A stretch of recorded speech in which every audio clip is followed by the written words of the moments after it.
Alrighty, let's do it.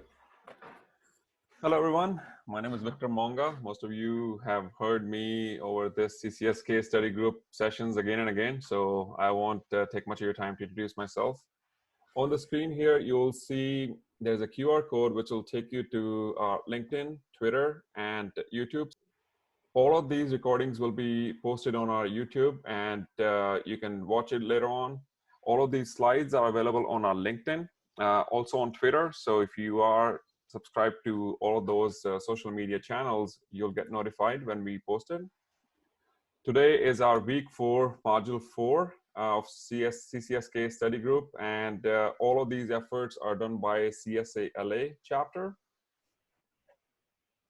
Anil and I are moderating this study group. So today's speaker, we have Joshua Ma, who is... Hey everyone, I hope you're all doing well. Happy Friday.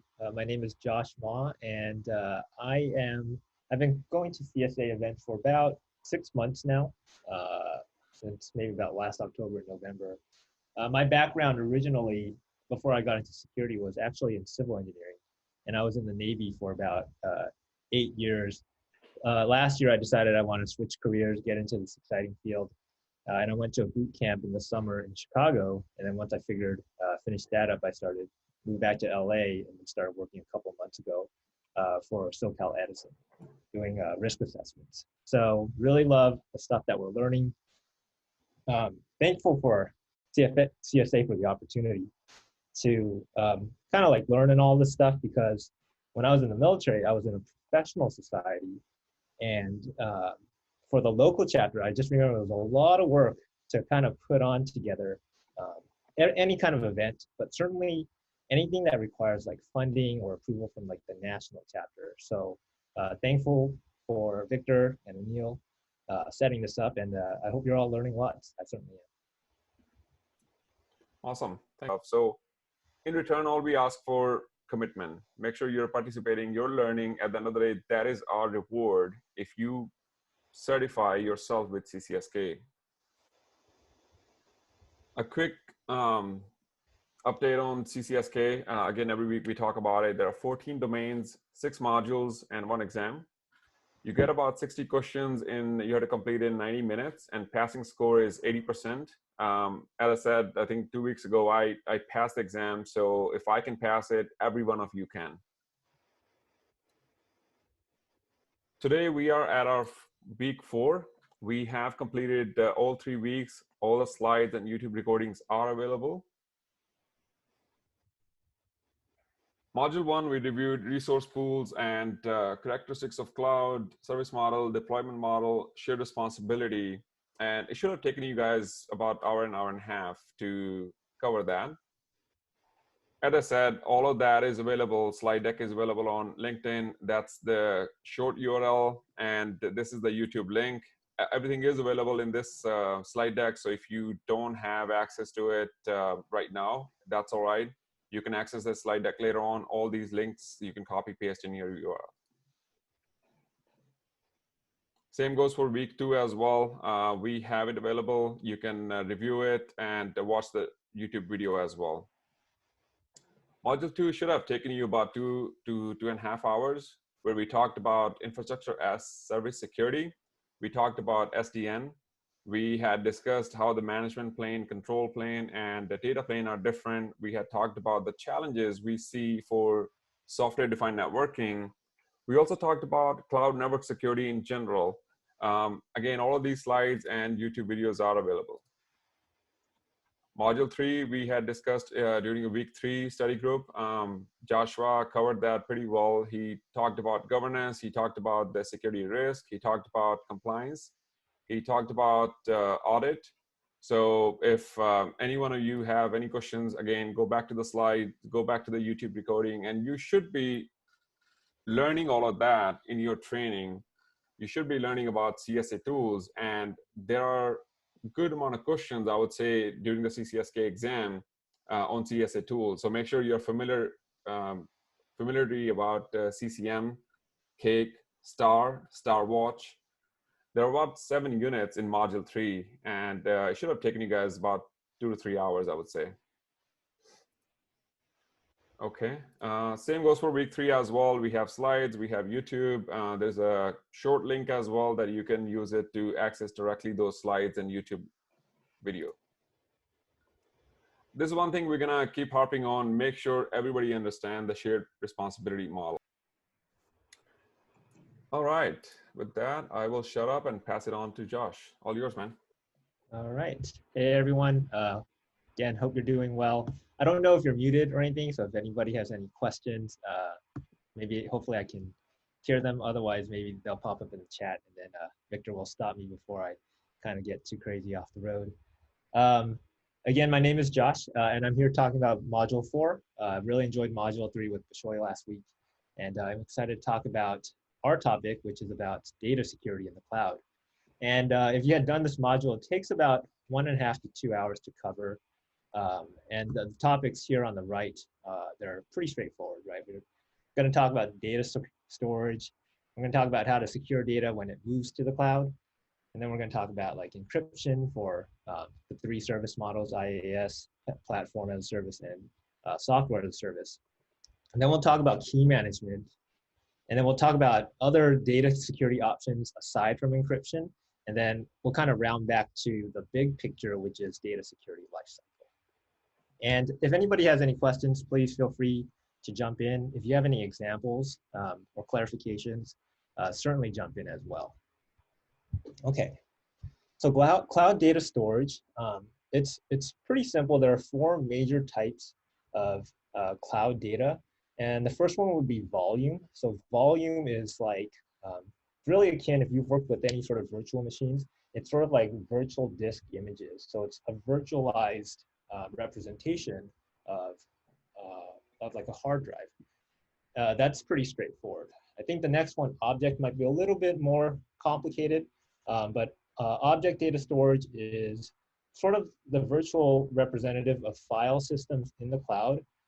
So you take data and you usually access, when you upload it to like Amazon S3, you usually access it through, I mean, you could access it through the management console and reveal it, but if you, it's usually you're interfacing really through an API to access those objects and find them and then retrieve them. Database data types are databases that are provided by the cloud. So they could be relational or non-relational databases that are offered really as a service by the cloud providers.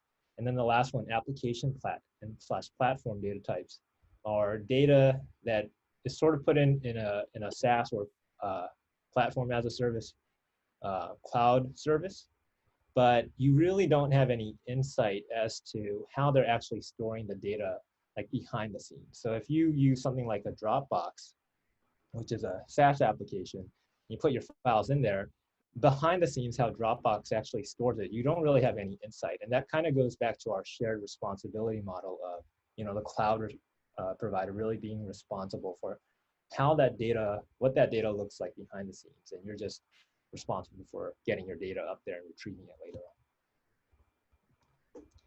Okay, data dispersion was something that was talked about to highlight really one of the big differences between how data is stored in the cloud versus data stored on-prem, which is that usually on-prem, you'll store data, you know, on a hard drive, and maybe you might make copies of that onto another hard drive, or you might duplicate the hard drive. You might have some sort of fault tolerance model with like, you know, a RAID setup or something like that. Cloud is a little bit different because cloud providers can do, through this, you know, automation and orchestration setup that they have, do something known as data dispersion. And so they can take a file and have it in multiple places on multiple different servers and multiple different drives, and really just give it a true amount of resiliency that you can't replicate on-prem. Okay, so data migration to the cloud. This little image on the left is taken really from the module, and the sort of the acronyms that we're going to talk about are database access monitoring, which is basically allowing you within your with your cloud provider, the access that you have to monitor what information that you have in your database. Cloud access security brokers are also known as cloud security gateways. That and DLP and URL filtering all serve similar functions, although CASBs, I believe, are the most are the most sort of powerful. I'm kind of blanking on the adjective in terms of being able to monitor and detect what information, what data is being migrated to the cloud. Whereas DLP is a service, might be a control that a lot of companies use to prevent people from exfiltrating data into like cloud services that they shouldn't be. And then URL filtering it's pretty common. I think most organizations will have it set up, which is just saying like, hey, you can or you can't access these URLs and send data to them. And if I'm moving too fast, please let me know. If you have any questions, please certainly jump in. Okay, so protecting data as it moves. You'll often hear, security about data in transit. And so this is no different when we talk about how data is sent to the cloud.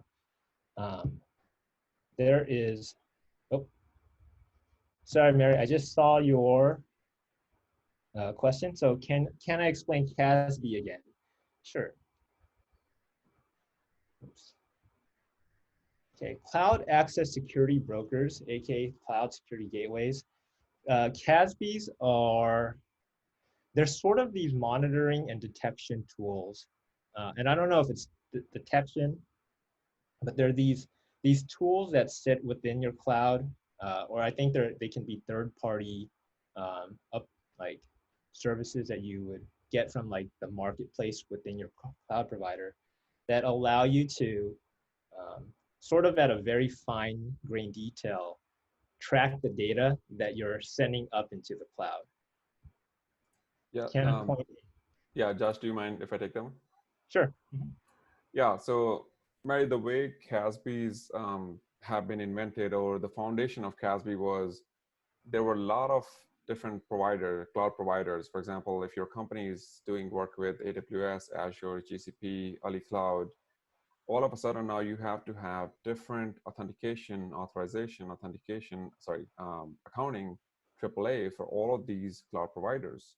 So companies wanted to have a broker where you will authenticate with that CASB. That CASB will take the token and authenticate you to AWS, Azure, or GCP, or Ali, or different cloud providers, as long as they play well with that CASB provider.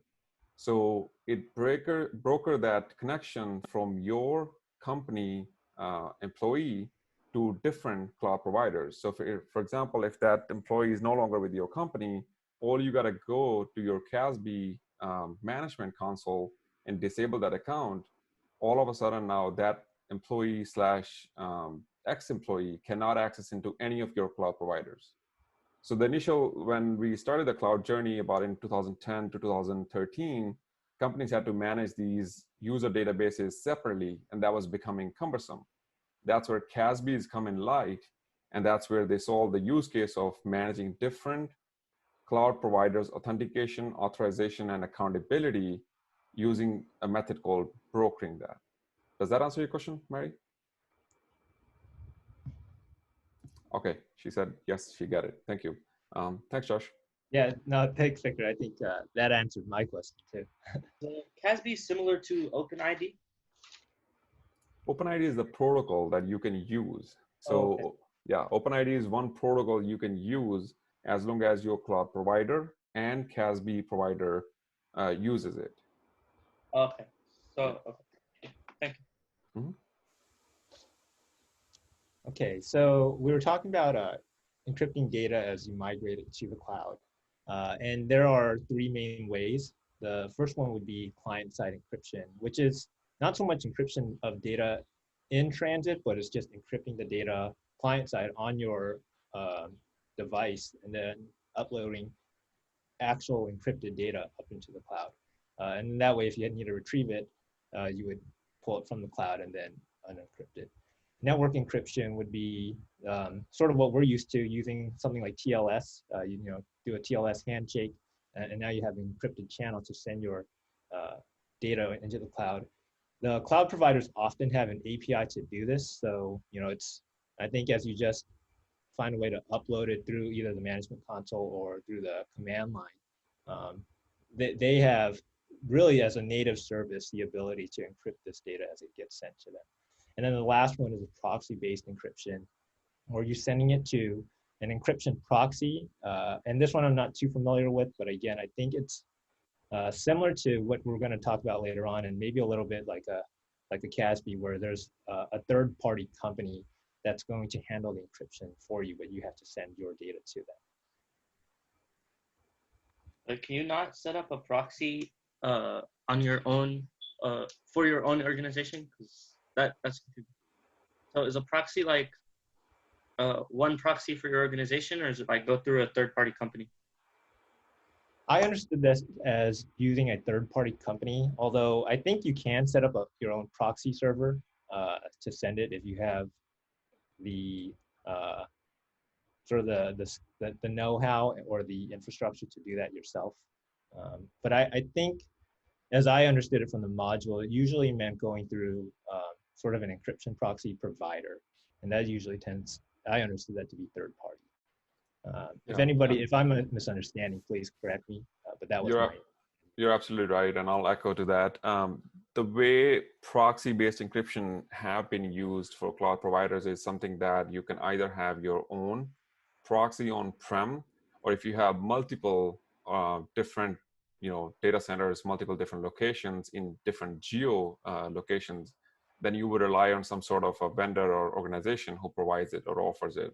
Because you don't want to have your keys and your data at a same location or same provider. So the proxy-based is something that offers you your data goes to that proxy-based encryption and encrypts it, sends it to the cloud. So you're kind of not trusting the cloud provider for that.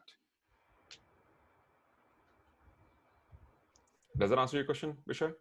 Yeah, that breaks TLS too, right? Well, proxy will actually take care of that part at that point. So your organization data will go to that proxy. Proxy will wrap it again into TLS to go to your cloud. Cloud will never know the keys. Your proxy will be the one always maintaining it because they're the one encrypting and decrypting it. Okay, that makes sense. Yeah, and you're good point bringing it up. So we're actually going to talk about this later on if we talk about key management towards the end of this module, and it actually touches this.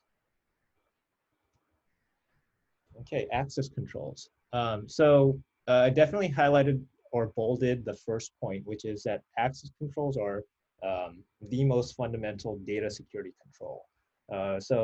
Who you control, when you set up access control, who has access to your data is going to dictate more than anything the security and how you address the security of your data more so than anything else, whether, even if you have like top level encryption or anything like that, if you don't have good access controls, then somebody else can, the wrong person can always get access to your data.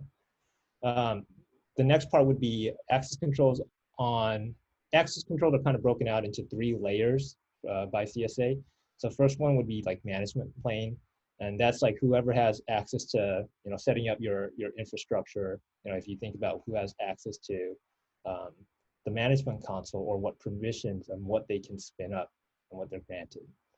And then sharing would be, as I understand it, the access controls of what data somebody has permission to share. So they might have permission to read and write, but I don't know if they necessarily have permission to share. And then app level would be permissions within an application itself. So that's, if you've built an application within the cloud, that's access controls within the application. Granularity and implementation vary widely by providers. I've only had experience personally with AWS, but the key point that the CCSK material wanted to drive home was that you really have to know your cloud provider, because how you can control access controls and what you can do and how granular you can get with them is very, very different for every single cloud provider. And then we'll talk about entitlement matrices. We'll actually look at an example of that and how you can take that and develop your access controls. And here we go, an entitlement matrix. So an entitlement matrix is, at least in this example, it's pretty simple. You kind of have the data on the left and the actions on the data. And then across the table in your columns, you have all of the different roles, right? And the roles will be, you kind of go through the matrix and you just determine, hey, based on the type of data, what it is, what kind of, how should they have access to that? Should they be entitled to accessing that or not? Okay, encryption for infrastructure as a service. There are 4 encryption layers for infrastructure as a service. There's sort of the high level would be the application, and then when you get all the way down to the bottom, the low level would be the volume.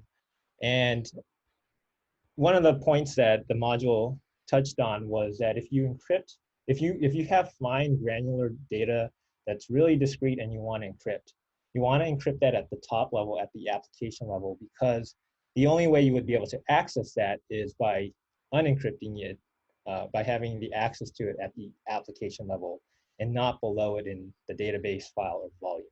But if you have, say, you want to do sort of general encryption for an entire volume drive, that's where you would, encrypt it at the volume. So volume can sort of save time, but application is sort of better for more discrete data if you have very specific data within your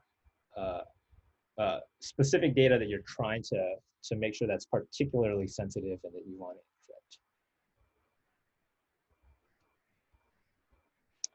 encrypt. Okay, encryption systems. So encryption systems consist of 3 things. The data itself that you want to encrypt, the encryption engine, and then the key management. And the main part, the most important thing about knowing these 3 is that you can either keep your key management service with your volume, with your encryption engine, or, and I didn't put the other picture on here, you can, I'm sorry, you can either keep it separate from your encryption engine, or you can keep it together with your encryption engine. So in this case, this is actually the better practice, which is you want to keep your key management service separate from your encryption engine, because if they have it together, if they compromise whichever machine, the encryption engine, then they have now access to the keys as well, and then an attacker can decrypt all of your data. All right, encryption for platform as a service. So platform as a service, it really will depend on the platform provider that you're working with, what kind of native encryption that they have. But remember, platform as a service, it gives you the opportunity to build your own application in the platform. And then within your own application, you can also build the ability, you can program the ability to encrypt information within that.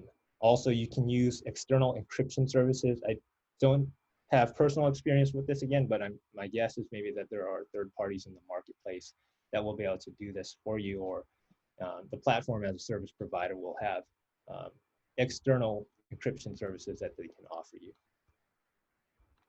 How do you stop your keys from being exposed in the application layer with platform as a service? I can take that, Josh, if you want. Mm-hmm. Yeah, but sure. So you mixed 2 terms here. You said, how do you protect your keys for platform as service for applications? Yeah, because that's what it said in the, yeah. So when you're encrypting at the application level for platform as a service, how do you protect your keys? Well, usually the way it works is for application, it needs to crunch the data. Either it will go to your middleware or it will go to your database. So application itself will have a KMS, key management system. So when the data comes to application layer, it will leverage that KMS and the encryption engine. So those 2 components will be separated already. So how do you protect the keys? That's something people either they'll use some sort of a physical device on their on-prem, they'll have a virtual device. A lot of times we have seen people will use the cloud provider for their KMS, because then the responsibility to keep it secure will be on a cloud provider. If you choose to have a 3rd party, then it'll be on you and that 3rd party as a customer and the 3rd party. So most of the time, it all depends on your appetite and the risk appetite for your organization.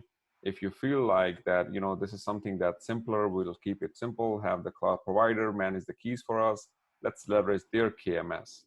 And AWS has their own KMS that you can leverage.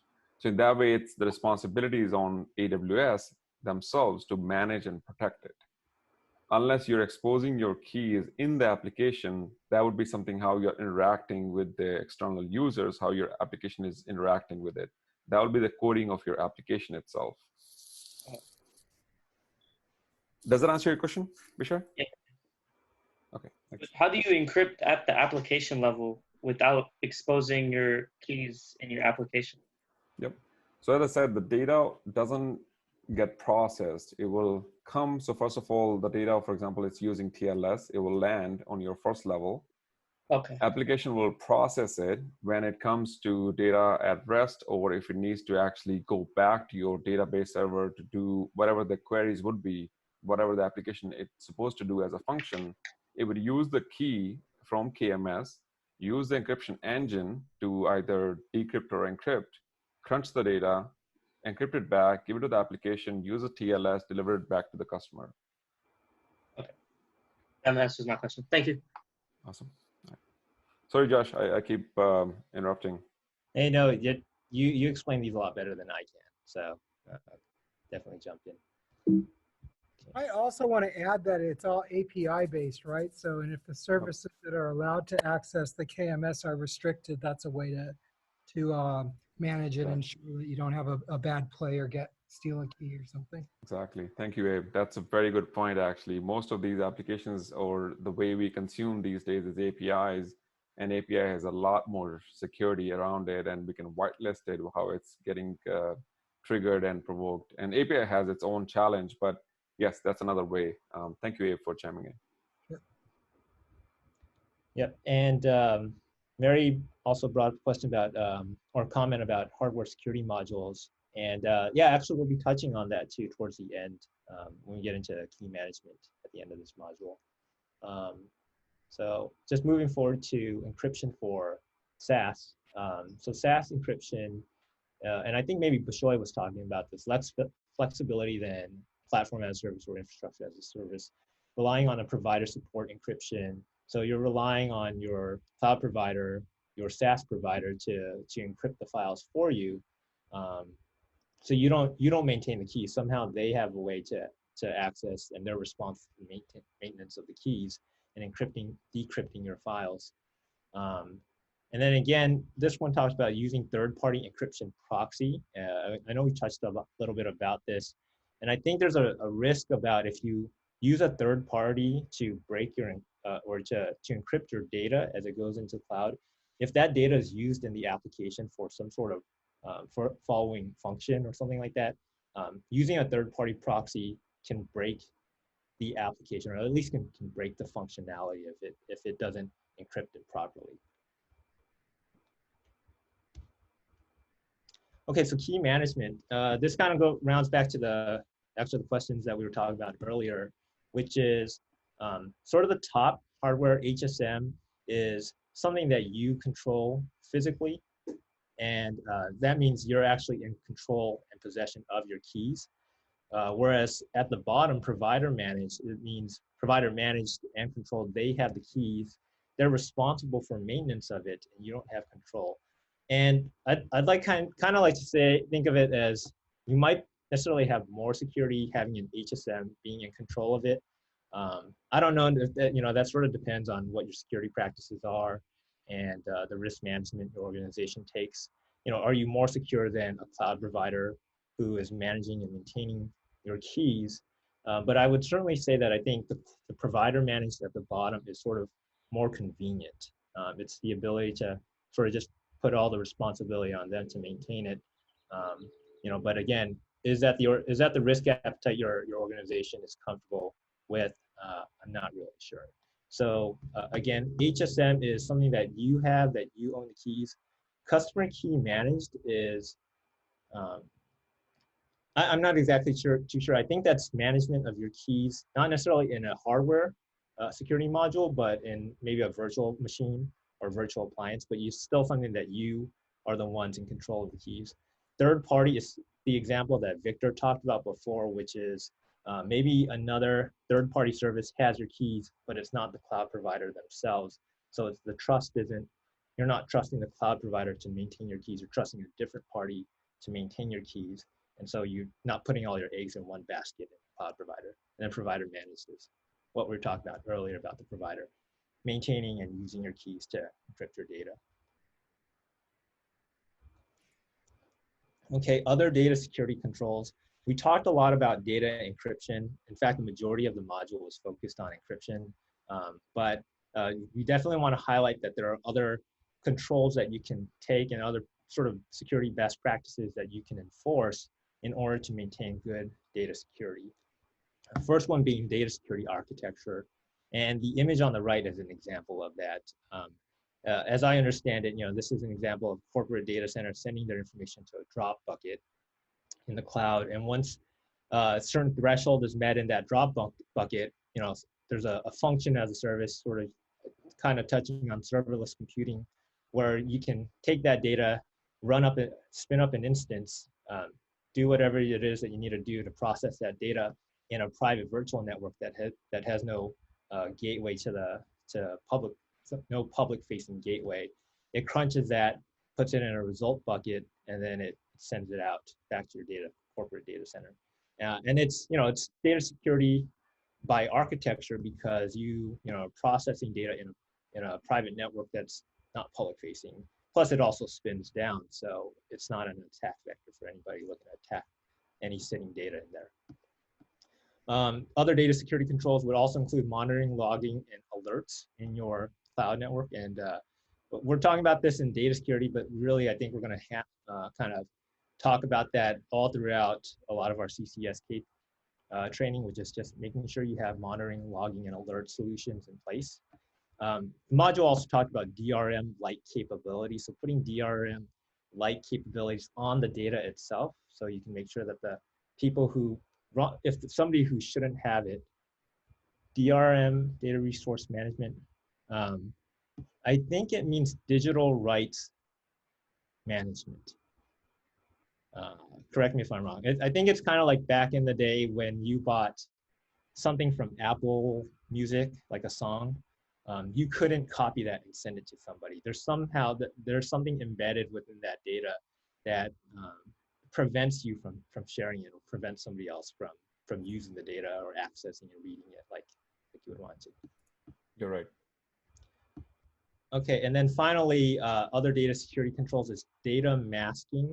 And it's not so much a data security control as it is a good practice of creating test data that mimics production data, but isn't actually production data. So, if you want to use data in a test environment and you want it to look like production data, you have to use a data masking technique to kind of make sure that the data is sort of looks similar to what you would see in production without actually using sensitive production data.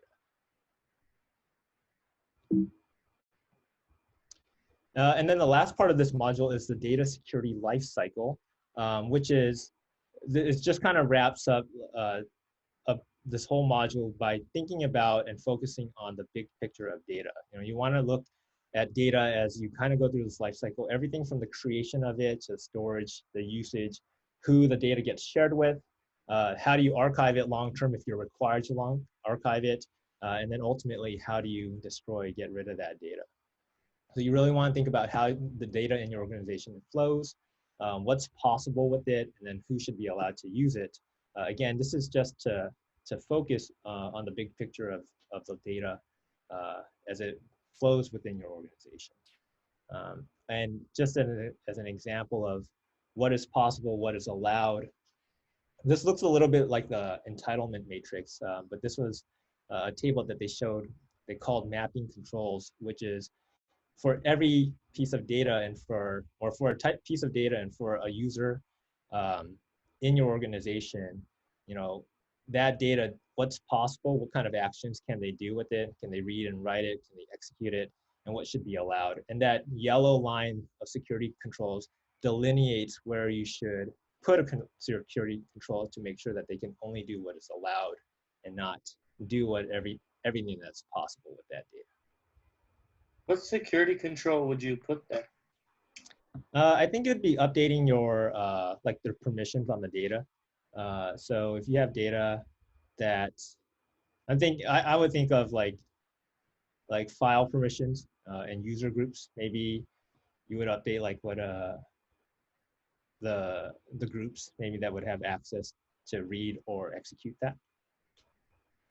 I can give a quick example. So in cloud, the way you would have to imagine about these permissions and controls would be depending on who is the role. So if the role is that if someone has a control all over my entire cloud, then it would be read, write, execute.